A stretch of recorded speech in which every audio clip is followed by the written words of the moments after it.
Lihat-lihat ternyata ada beberapa kendala dalam hal penyaluran subsidi, dari sisi desainnya juga ada.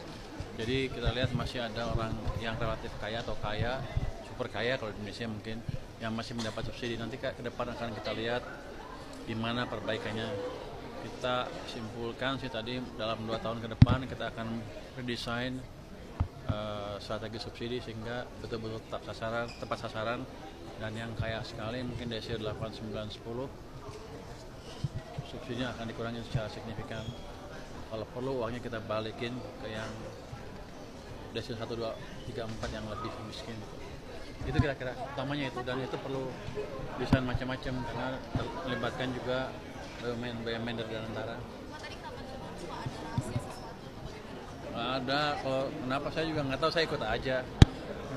Mungkin takut saya ngomong ngaco.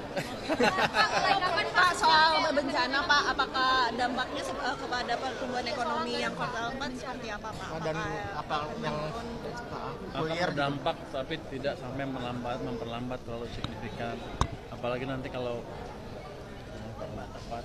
ada perbaikan fasilitas bangunan dan lain-lain, itu akan mendorong ekonomi sedikit. Yang jelas kita tunggu dari PNBP program mereka seperti apa. Berarti ada kemungkinan nggak nyampe target ya Pak? Ada kemungkinan nggak nyampe target di Q4 ini sama full year 2025 Pak? Bapak kan sebelumnya bilang 5,6 sampai 5,7, apakah bisa menyusul? Oh, kemungkinan selalu ada, cuman berapa persen? 5%, 6%, 10%. Saya pikir sih di atas 5, masih akan di atas 5,5%. Saya akan monitor kondisi keuangan di sistem finansial.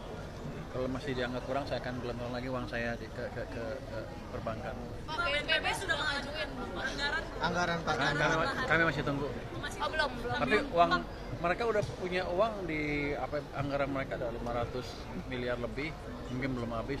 Tapi kita sediakan nanti kalau diperlukan lebih banyak dari itu. Itu dari pos mana? Dari pos mana Pak? Apakah dari anggaran yang Pos anggarannya mereka cadangan bencana punya BNPB. Jadi aman. Karena kata Selios kerugian yang tahap kedua dicairin. Sudah? Mempercepat dana desa untuk dicairin kembali. Kapan? Dana desa. Kan sudah yang kemarin. Kita sudah saya cairkan sebagian, sudah semua kan? Sudah, yang dana desa sudah. Ya? Nanti Anda tanya. Ada sebagian ditahan untuk Koperasi Merah Putih kan, itu yang diminta. Tapi itu nanti di pesan Kementerian Koperasi dan Kementerian Desa. apa tadi di dalam juga juru bayar, bahas soal restrukturisasi KCIC Pak? ya? Restrukturisasi utang KCIC Pak tadi untuk rencana keberangkatan ke Cina tadi. Tidak ada diskusi itu tadi, cuman kemarin ada seperti itu di waktu di Kemenkeu diskusi dengan Danantara dengan Pak Rosan dan Pak Doni, Pak Rosan kemarin. Pak, di Kemenku kemarin kan juga Pak Rosan minta dukungan fiskal sama pajak untuk Danantara. Untuk Danantara tuh. Oh iya,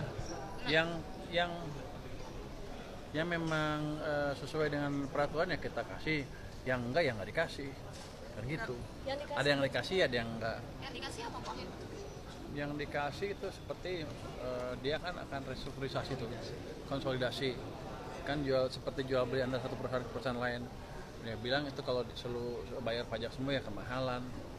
Saya pikir itu masuk akal. Untuk konsolidasi kita waktu berapa tahun, kasih kita waktu 2-3 tahun ke depan.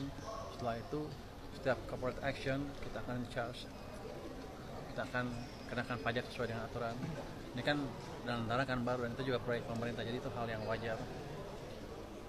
Nah, yang dikasih, yang nggak dikasih, yang dikasih dia minta keringanan pajak beberapa perusahaan dulu sebelum tahun 2023 kejadiannya kalau nggak salah, untuk dihilangkan kewajiban pajaknya, yang nggak bisa, itu kan udah terjadi masa lalu, dan perusahaannya untung dan ada komponen perusahaan asing juga di situ.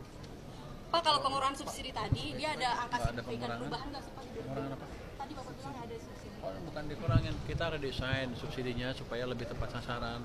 Karena sekarang setelah kita lihat ternyata yang kaya masih dapat itu aja. Seperti apa Pak? Ke daerah apakah akan ada perbaiki biaya? Tadi kemarin kan Bapak juga waktu awal itu kan juga pernah. Saya dikasih waktu 6 bulan ke depan untuk mendesain itu. Mengkoordinasikan desain tadi. Ya? Langkah memperbaiki biaya cukai ya, misalnya untuk rokok kita taruh mesin-mesin pencacah rokok, penghitung rokok di pabrik-pabriknya, mungkin akan kita terapkan mulai awal tahun akan diterapkan, dijalankan, akan berjalan penuh Mei Juni tahun depan. Jadi nanti ada sistem baru untuk memonitor di lapangan supaya palsu apa enggak. Jadi kan serius itu. Dan nanti Bea Cukai akan menerapkan sistem AI, sistem IT dengan AI di setiap pelabuhan-pelabuhan yang ada di sini. Itu. Dan yang terakhir saya akan sering-sering datang ke pelabuhan untuk memastikan mereka main-main lagi. Pak, di